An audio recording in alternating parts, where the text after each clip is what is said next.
আজকে হচ্ছে আলু দিয়ে আমি শুটকি রান্না করব। বিসমিল্লাহির রহমানির রহিম। প্রথমে হচ্ছে আমি রসুন দিয়ে দিচ্ছি, পেঁয়াজ।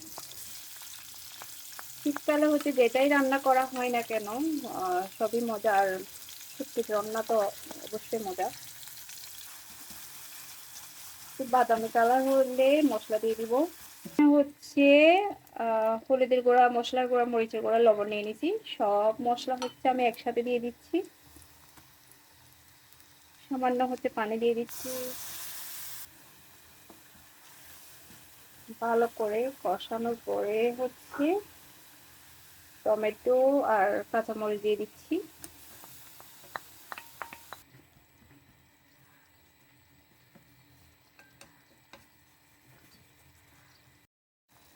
মশলা কষানো হয়ে গেছে, এখন হচ্ছে আলুগুলো দিয়ে দিচ্ছি আমি।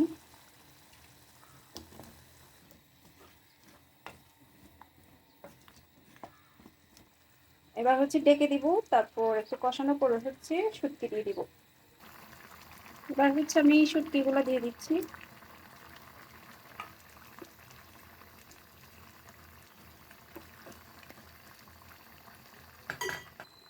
হয়ে গেছে আমার শুটকির তরকারি। এখন গরম গরম ভাতের সাথে খেলে না সেই মজা হবে।